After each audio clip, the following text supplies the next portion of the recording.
Hello everyone. सो आज जो topic हम पढ़ने वाले हैं वो है वाटर। सो पानी कहाँ से आता है, पानी क्यों इम्पोर्टेंट है, पानी को कैसे बचाना चाहिए, पानी कैसे पोल्यूट होता है, पानी से जुड़ी क्या हमें बीमारियां लग सकती है। सो इट्स ऑल अबाउट पानी पानी पानी। तो आज जो टॉपिक हम पढ़ने वाले हैं वो है वाटर। पहले हम ये जानने की कोशिश करते हैं कि पॉइंट सोर्स पोल्यूशन क्या है and non point source pollution क्या है।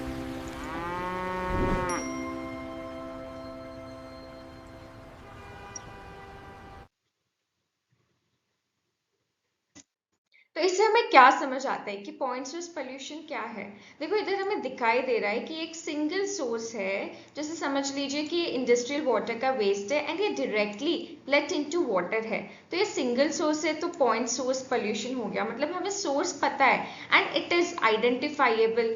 वेराज नॉन पॉइंट सोर्स पोल्यूशन में क्या हो रहा है, इट्स डिफ्यूज, इट्स स्कैटर्ड, इसका कोई सिंगल सोर्स नहीं है। देख लीजिए जैसे ये डोमेस्टिक सीवेज हो गया from the home and from the whole city, जो पानी में उसका मिलावट हो जाता है। या फिर समझ लीजिए इधर खेती हो रही है एंड इधर fertiliser, pesticides, soil, industrial contaminate, जब अगर बारिश आती है तो ये लैंड से सारा लेके जाके पानी में वाटर बॉडीज में मिक्स हो जाता है। अगर कभी ऑयल स्पिलेज हो वो वाटर में मिक्स हो जाता है। तो ये अलग अलग सोर्सेस से जब पानी में डिफ्यूज हो रहा है तो उसे हम कहते हैं non point source pollution. वेराज point source pollution में एक आइडेंटिफाइबल सोर्स है जो डायरेक्टली पानी में जा रहा है एंड वो एक सिंगल सोर्स हो गया। तो ये हो गया हमारा point source and non point source pollution. तो चलो अब आप बताइए, अगर मैं आपको एक गिलास पानी दूं तो आप कौन सा पानी पियेंगे, ये जो लेफ्ट में है ये वाला या फिर जो राइट में है ये वाला। सो जाहिर सी बात है कि आप हर कोई ये लेफ्ट वाला ही पानी पीना चाहेंगे, ठीक है। क्यों राइट वाला पानी हमें नहीं पीना है, क्योंकि यार ये दिखने में भी हमको लग रहा है कि नहीं यार this is not safe to drink. दिखने में भी मतलब ऐसा पानी कौन पिया जाएगा। अगर मैं आपको ऐसा पानी दूं तो आप बोलेंगे नो मैम आप ये पानी रख लीजिए, मुझे नहीं पीना है। क्यों? क्योंकि इस पानी में अनप्लेजेंट स्मेल है, टेस्ट अनप्लेजेंट है एंड ये हमारे हेल्थ के लिए हार्मफुल हो सकता है। हम देख के बता सकते हैं कि ये पानी अच्छा नहीं है। पर अगर मैं आपको बोलूं कि ये पानी पी लो तो क्या आप पी लेंगे? यस। क्योंकि ये दिखने में ट्रांसपेरेंट है तो हमें मतलब मालूम पड़ जाता है कि taste is neutral, it's safe and healthy to drink and कोई बैड स्मेल नहीं है। तो यहाँ से हम पढ़ने वाले हैं हमारे कैरेक्टरिस्टिक्स ऑफ वाटर। सबसे पहले आता है taste and odour in drinking water. तो ये जो चीजें हैं जैसे क्लोरीन हो गया, एल्गे हो गई, बैक्टीरिया हो गए, सल्फेट्स हो गए, ये सब रिजल्ट करते हैं हमारे ये गंदे वाले पानी में। ये जो ऐसे दिख रहा है ना गंदा गंदा गंदा पानी, ठीक है, ये क्यों हो रहा है, ये इसीलिए हो रहा है क्योंकि उसमें या तो क्लोरीन हो सकता है, एल्गे हो सकता है, बैक्टीरिया या सल्फेट, इन चारों का या इनमें से कोई का जब हाथ हो तो ये हमारा पानी का जो कलर है बदल जाता है। तो ऐसा पानी क्या हमें पीना चाहिए? नहीं, क्योंकि हमें हमेशा सेफ एंड क्वालिटी वाटर ही पीना चाहिए, ठीक है। जो हमने पिछले स्लाइड में बात की ओडोर के बारे में, टेस्ट के बारे में, वो कंटेक्ट सेम है, ठीक है।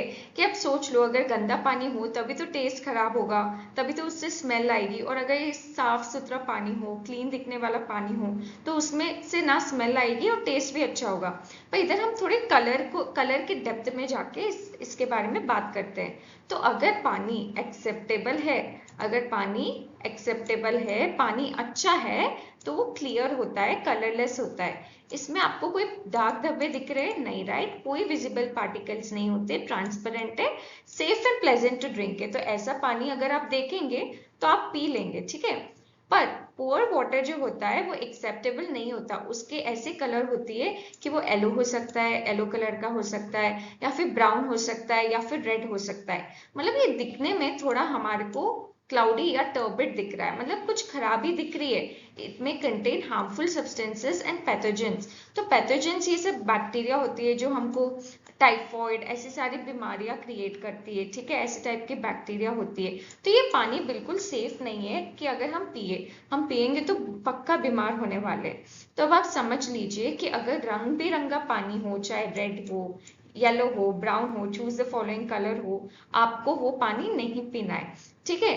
अभी कि जैसे रेडिश ब्राउन कलर, अब पानी का रेड होने का क्या कारण है? अब ये आयरन है, अगर आयरन इसके जो लीचेस फ्रॉम रॉक्स और कोरोडेड पाइप्स, तो इससे क्या होते हैं, जो लीचेस जनरेट होते हैं तो उसकी वजह से पानी रेड या ब्राउनिश कलर का हो जाता है। मैग्नीज क्या है? मैग्नीज जो है एक नेचुरली अकर होता है वाटर सोर्सेस में। तो अगर मैग्नीज अकर होता है and then it passes through your water pipes, आपको ऐसे ब्लैक या डार्क ब्लैक ऐसा दिखने मिलता है, मतलब उस पानी में मैग्नीज है। फिर होता है हमारा येलो या ब्राउन कलर, वो क्यों आता है? क्योंकि ये जो डिकेड प्लांट्स है, लीव्स है, सॉइल है, उसके ऑर्गेनिक मैटर का मतलब जो वेस्ट है उससे अगर पानी में मिलावट हो तो वो कलर बदल जाता है, थोड़ा येलोइश हो जाता है। तो ये सारे ही पानी जो रंग बिरंगे हैं वो हमारे हेल्थ के लिए बिल्कुल अच्छे नहीं है एंड हमें नहीं पीना है।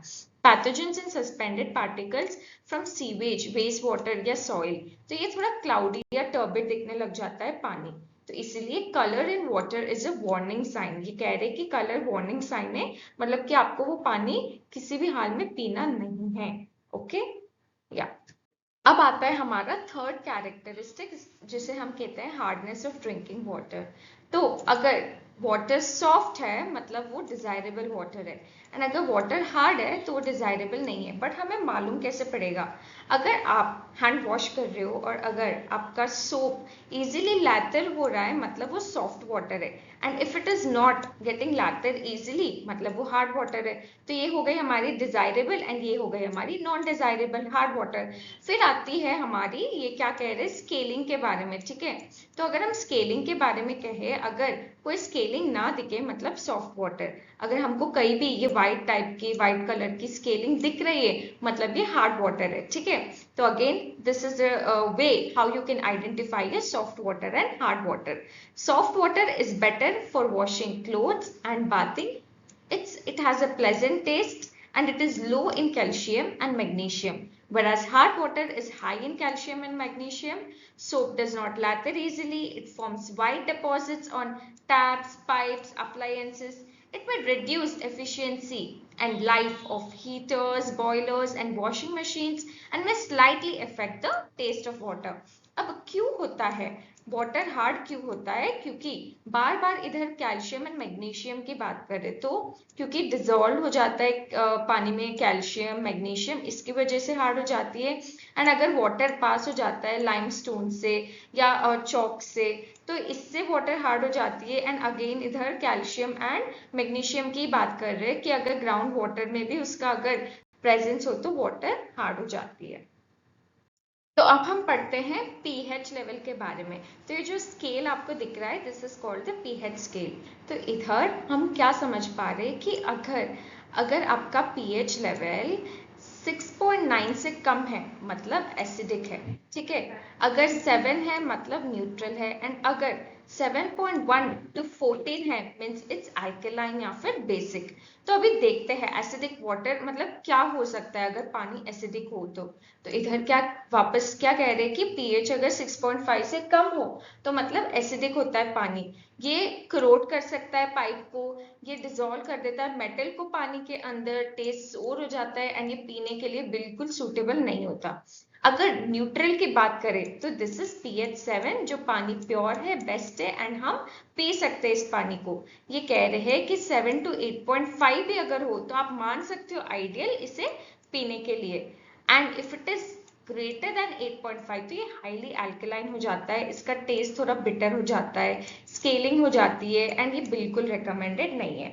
अब जैसे एग्जाम्पल देख लेते हैं तो हमको थोड़ा आइडिया हो जाएगा कि what is this pH level actually telling. अब लेमन को पीएच 2 में डाला गया है। अब लेमन का टेस्ट तो हमें पता ही है कि थोड़ा एसिडिक है, तो इसीलिए इधर के नीचे का जो चीज है उसे पीएच मतलब पीएच 6.9 के पहले डाला गया है, तो इधर पीएच 2 में लेमन को डाला गया है। वैसे ही विनेगर को पीएच 3 में डाला गया है, टोमेटो को pH 4, तो हमें वो अंडरस्टैंडिंग आ रही है राइट कि वो एसिडिक टाइप के टेस्ट आता है, हमने टेस्ट किया है तो वी कैन सेंस कि क्यों इसे pH 6.9 के पहले डाला गया है। एंड अभी देख लो प्योर वाटर को pH 7 में डाला है, एंड अगेन ये जो अल्कलाइन है जो ऑपोजिट होता है हमारे एसिडिक का, उसको बेसिक सोडा सोल्यूशन को pH 8 या 9 में डाला है। सोप वाटर को pH 9-10 में डाला है एंड ब्लीच को pH अराउंड 12-13 में डाला है। तो अभी ये जो pH हम बात कर रहे हैं इंपॉर्टेंट क्यों है? क्योंकि pH जो है ये पानी के टेस्ट को इफेक्ट करता है, इससे मतलब पाइप तक करोड हो जाती है, तो हमको उसका ध्यान रखना होता है। स्केलिंग का हमें ध्यान रखना होता है, जैसे हमने पढ़ा पिछले स्लाइड में कि वाइट सब्सटेंस क्रिएट हो जाते हैं। हमें इंश्योर करना होता है कि पानी सेफ है एंड कंफर्टेबल है पीने के लिए, ठीक है। तो this is all about pH. तो इधर फिर से क्या कह रहे हैं कि pH 7 न्यूट्रल है, बिलो 7 इज एसिडिक, मतलब आप मान लो 6.9 and above 7 is alkaline. So this is all about pH level. तो अब हम पढ़ते हैं TDS जो हुआ हमारा टोटल डिजॉल्व सॉलिड्स, ठीक है। तो इधर क्या बात होती है, अब ये हो गया हमारा जो रॉक मिनरल्स है, रॉक या मिनरल्स है, अंडरग्राउंड वाटर है, इंडस्ट्रियल डिस्चार्ज है, म्युनिसिपल वाटर वेस्ट है, ये सारे जो वेस्ट है ये ऐसे पानी में मिलके फिर मुस्कुराते हैं। आप देख रहे हो इधर ये कैल्शियम कितना हैप्पीली डांस कर रहा है, मैग्नीशियम, सोडियम और ये सारे जो नीचे हैं ये ऐसे आराम से भरतनाट्यम खेल रहे हैं, मस्त मजे से डांस कर रहे हैं। बट क्या ये अच्छी बात है? इनको बड़ा मजा आ रहा है, ये तो अच्छे से डिजोल्व हो गए पानी में, हमें दिखाई भी नहीं दे रहे, बट ये तो डांस कर रहे हैं और हमें उसको तकलीफ हो रही है।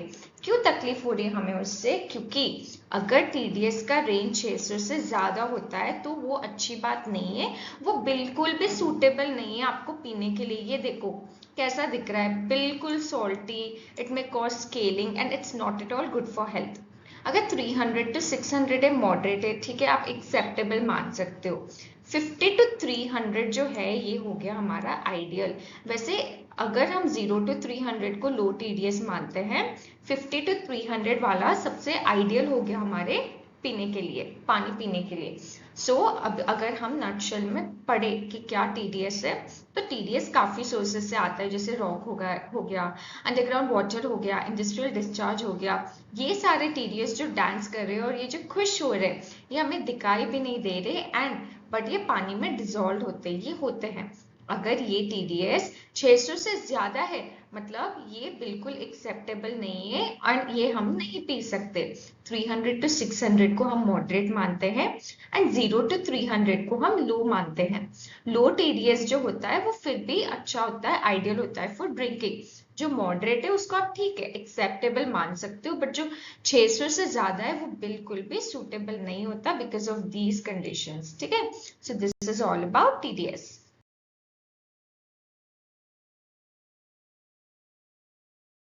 तो चलिए अब हम बात करेंगे ऑक्सीजन एंड वाटर की। तो ऑक्सीजन जो है हम सबको ही पता है कि एक बेसिक इंग्रेडिएंट है हमारी लाइफ को जीने का। ऑक्सीजन के बिना क्या कुछ हो सकता है? नहीं, it's very important to survive. अगर हम ऑक्सीजन एंड वाटर की बात करें तो ऑक्सीजन चाहिए होता है केमिकल्स को ब्रेक डाउन करने के लिए, बट कितने हद तक, कितने अमाउंट ऑफ केमिकल्स सही है, कितने अमाउंट ऑफ केमिकल सेफ है, तो उसी को आगे हम पढ़ने वाले हैं, which is the further topic, which is BOD and COD.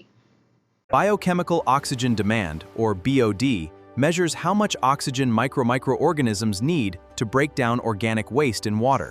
Higher BOD means तो what if we understand जो बायोकेमिकल ऑक्सीजन डिमांड है वो क्या कह रहा है कि ये जो माइक्रो ऑर्गेनिज्म है, ये जो माइक्रो ऑर्गेनिज्म है वो कितना ऑक्सीजन कंज्यूम कर रहे हैं to break down the organic matter. अगर ज़्यादा ऑक्सीजन कंज्यूम कर रहे हैं मतलब BOD हाई है तो वो अच्छी बात नहीं है, it is very harmful for aquatic life. और अगर BOD कम है तो वो एक्वेटिक लाइफ को कम हार्म करता है। So it measures the amount of oxygen which is required by these organism to break down the organic matter. chemical oxygen demand, or COD, measures the total oxygen needed to break down both organic and inorganic pollutants. Higher COD indicates more polluted water. तो COD का क्या मतलब हुआ कि total amount of oxygen कितना हमें required है to oxidize both organic and inorganic substances, whereas BOD में हमने ये पढ़ा था कि माइक्रो ऑर्गेनिजम्स को कितना ऑक्सीजन चाहिए to break down the organic matter. So this is all about BOD and COD. तो अब हम पढ़ते हैं bio accumulation and bio magnification. तो बायो अक्यूमुलेशन क्या है? When an organism absorbs substances like chemical or pollutants faster than it can excrete or metabolize them, तो उसे हम कहते हैं बायो accumulation। अब देख लीजिए ये फिश है, तो ये फिश जब मर्क्यूरी पार्टिकल्स को कंज्यूम कर रहा है तो क्या हो रहा है कि ये बहुत जल्दी इसे अक्यूमुलेट कर लेता है, ठीक है, even more than what it can excrete. तो अगर ये मतलब समझ लो एग्जांपल ये 50% अक्यूमुलेट कर रहा है मर्क्यूरी, तो मतलब बहुत ही कम परसेंट उसका एक्सक्रीट हो रहा है। तो ज़्यादा से ज़्यादा जो मर्क्यूरी है ये फिश के टिश्यू में ओवर द ईयर्स अक्यूमुलेट होती जा रही है। तो ये एनवायरनमेंट को तो हानि उतना नहीं पहुंचा रहा जितना बेचारा इस ऑर्गेनिज्म को हानि पहुंचा रहा है। क्यों? क्योंकि ये मर्क्यूरी जो है ये अक्यूमुलेट हो गई है फिश के टिश्यू में and it is not excreted as much, it is absorbing, so it's absorbing more and more mercury but वो इतना excrete नहीं कर रही। तो इधर यही कह रहे हैं this leads to higher concentration of toxin in the organism than its environment. For instance, a fish can bioaccumulate mercury from its water over its lifetime. तो mercury ऐसे accumulate करती रह जाएगी and it will not excrete that much amount. तो उसके body या tissue में ही वो मर्क्यूरी रह जाती है, जो इसी वजह से ये कह रहे हैं कि ऑर्गेनिज्म को ज्यादा हानि पहुंच रही है देन द एनवायरनमेंट। अब देख लीजिए बायोमैग्निफिकेशन। तो बायोमैग्निफिकेशन क्या है? The increase in concentration of non-biodegradable substance like mercury at higher levels of food chain. So toxins are persistent, they are not broken down. And toxins are fat solubles and accumulated tissues. Higher level organism may eat many lower level organism. तो इधर क्या कह रहे हैं कि मतलब जो concentration of ये मर्क्यूरी हुआ, लेट्स टेक मर्क्यूरी का ये एग्जांपल, तो वो हायर लेवल ऑर्गेनिज्म में सबसे ज्यादा पाई जाएगी। At every level it increases. अब देखो वाटर में लो कॉन्सेंट्रेशन था, इधर सोचो ये टॉक्सिन है तो सबसे लो वाटर में था, तो फाइटोप्लैंक्टन में उससे ज्यादा है, देन प्राइमरी कंज्यूमर में उससे ज्यादा, सेकेंडरी कंज्यूमर में उससे ज्यादा क्योंकि सेकेंडरी कंज्यूमर ने खा लिया इस प्राइमरी कंज्यूमर को। देन अगेन टर्शरी कंज्यूमर में देखो एक ही ऑर्गेनिज्म में कितना है क्योंकि it's eating this larger fish. तो ये क्या कह रहे हैं कि हर हायर लेवल पे ज्यादा पाई जा रही है इसकी कॉन्सेंट्रेशन मर्क्यूरी की। मतलब इधर मर्क्यूरी का एग्जांपल ले रही हूं मैं and it is also talking about other toxins for example, ठीक है। अब क्या कर रहे हैं कि इसका इफेक्ट क्या है टॉप प्रीडेटर्स पे। अब सबसे ज्यादा ये टॉप प्रीडेटर्स को इफेक्ट कर रही है, तो इनमें सबसे ज्यादा टॉक्सिन्स अक्यूमुलेट हो जाती है, तो फिर इनका जो नुकसान होता है दैट इज रिप्रोडक्टिव फेलियर हो जाता है, एक्शेल की थिनिंग हो जाती है एंड पॉपुलेशन डिक्लाइन हो जाता है। सो this is all about bio accumulation and biomagnification.